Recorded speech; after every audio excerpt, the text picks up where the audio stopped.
Bienvenue, Laurent Fabius, bonjour. Bonjour. Les Chypriotes se réveillent avec la gueule de bois et ils sont en colère. Ils ne croient pas que l'Europe a sauvé Chypre. Et vous? Je pense que si. L'Europe, le Fonds monétaire international, l'accord qui est intervenu cette nuit est dur, mais il ne pouvait pas en être autrement. C'est ce que Pierre Moscovici a appelé l'économie casino. C'est ça, le système chypriote était absolument invivable. À partir du moment où il y a une dette énorme par rapport à la production, il fallait trouver une solution. Le côté positif, si on peut dire, de cette solution par rapport à celle qui était envisagée, c'est que les petits épargnants chypriotes ne vont pas avoir à payer. Mais il faut bien que quelqu'un paye l'addition, et ça va être payé en grande partie par les déposants les plus fortunés. C'est-à-dire les Russes et les Grecs milliardaires qui déposaient leur argent, pas toujours propre, et eux vont être taxés à 40%. Pas seulement eux, mais notamment eux. Mais ça renforce encore plus la nécessité de ce que nous avons proposé, qui s'appelle un superviseur bancaire unique. Vous vous rappelez ce débat? Nous disions, nous continuons à dire, il faut qu'il y ait une autorité qui puisse regarder même les petites banques. Et d'autres disaient, non, non, les petites banques, il ne faut pas les regarder. Or là, il s'agit de petites banques, mais avec de gros déficits. Ce sera difficile pour les Chypriotes. C'est sûr, parce que c'est une économie artificielle. C'est positif pour l'Europe, mais pas pour les Chypriotes. Positif pour l'Europe, on a évité une catastrophe supplémentaire, mais cela dit, ça va être difficile parce que c'est une économie, oui, tout à fait artificielle. Et on risque pas de se fâcher avec Vladimir Poutine? Je ne sais pas quelle sera la réaction des Russes, elle peut être effectivement dure, je ne sais pas encore laquelle elle va être. Parce qu'il y a des intérêts, des amis de Vladimir Poutine installés dans l'île de Chypre. Parce qu'il y a des déposants russes de grande importance dans les banques chypriotes. Le système, on le rappelle d'un mot, était quand même incroyable.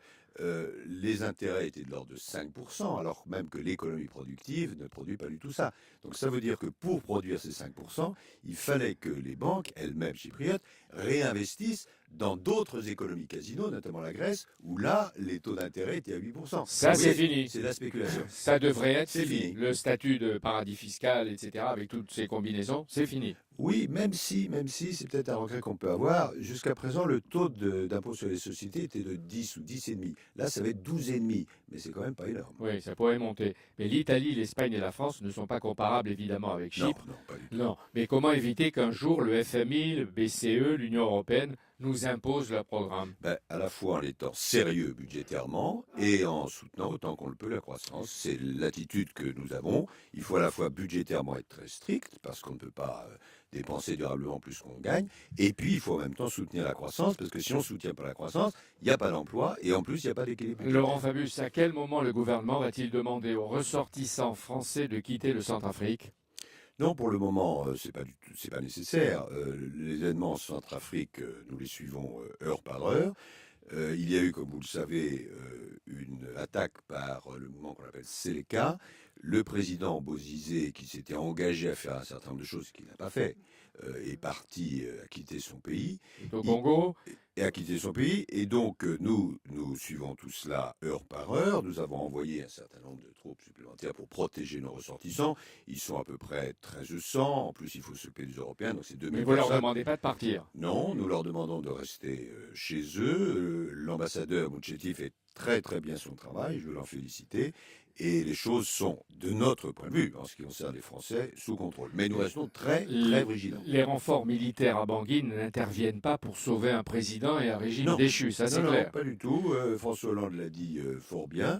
Nous n'avons pas à nous mêler aux affaires intérieures de la Centrafrique. En revanche, nous devons protéger nos ressortissants. Mais est-ce que ce matin, Laurent Fabius, vous nous dites que la France reconnaît la junte militaire, c'est les cas qui a pris le pouvoir, ou qu'elle la condamne, comme l'Union africaine?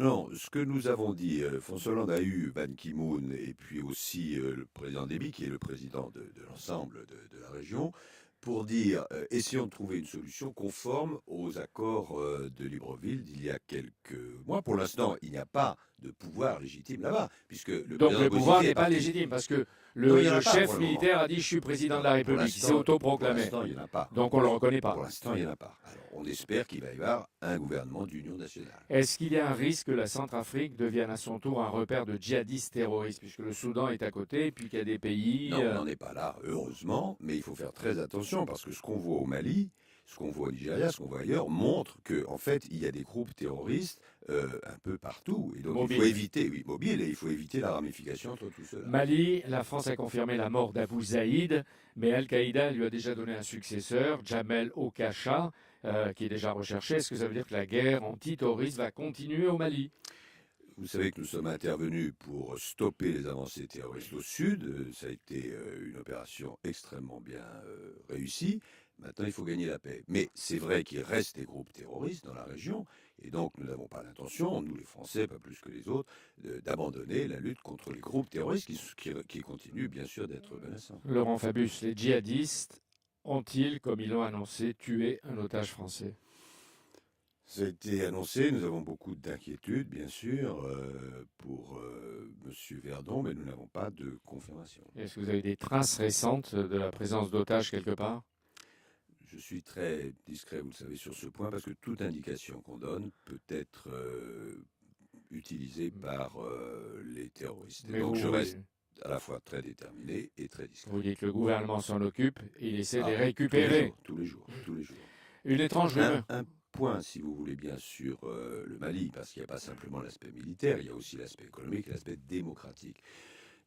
Il faut que, parallèlement à l'action que nous menons sur le plan sécuritaire, le gouvernement actuel avance pour permettre un dialogue, une réconciliation. Il s'est engagé à le faire avant la fin février, ça tarde un peu, là nous sommes fin mars, et donc je pense qu'il faut, notamment à travers cette commission dialogue et réconciliation qui devait être précisée, que le gouvernement malien avance maintenant. Il y a eu hier une étrange rumeur. Je le lui rappelle. Il y a eu une étrange rumeur qui a circulé hier à travers le monde, la mort de Bachar el-Assad qui aurait été assassiné par un garde du corps iranien. C'est peut-être l'objectif des grandes puissances, mais est-ce qu'il y a une part de vérité? Il y a un site, oui, qui a publié cette information, mais elle n'est pas confirmée. Qu'est-ce que vous dites sur la Syrie? Vous disiez la France est une nation souveraine. Sur la Syrie, la situation actuelle est absolument catastrophique.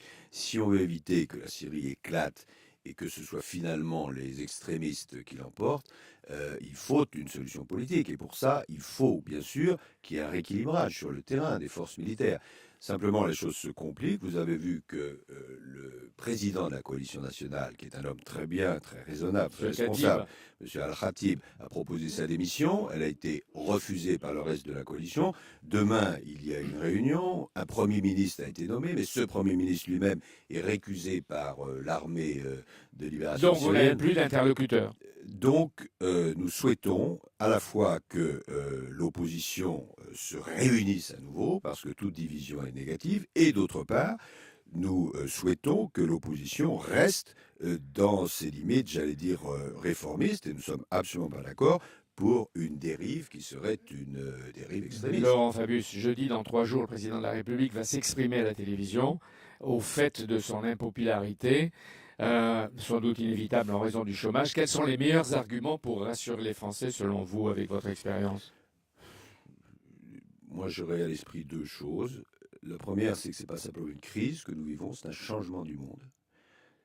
L'Europe, évidemment, a perdu beaucoup de sa place par rapport au reste du monde. Le travail ne ressemble pas à ce qu'il était il y a des années. La technologie bouleverse tout.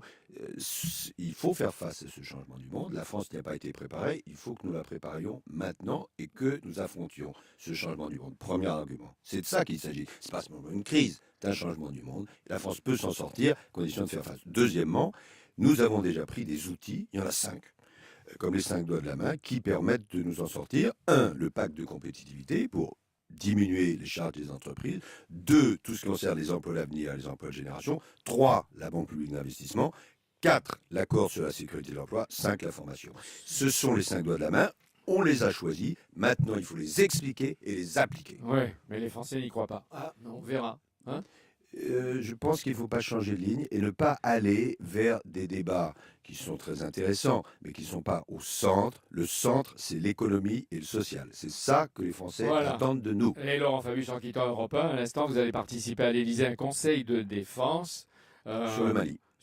pas seulement sur le Mali, mais sur le budget de la défense. Non, sur le Mali. Sur le Mali. Et donc, vous répéterez ce que vous nous avez dit ce matin, mais il y a aussi les problèmes du budget de la défense. Ça pour un autre jour. Ne soyez pas inquiets sur le budget de la défense.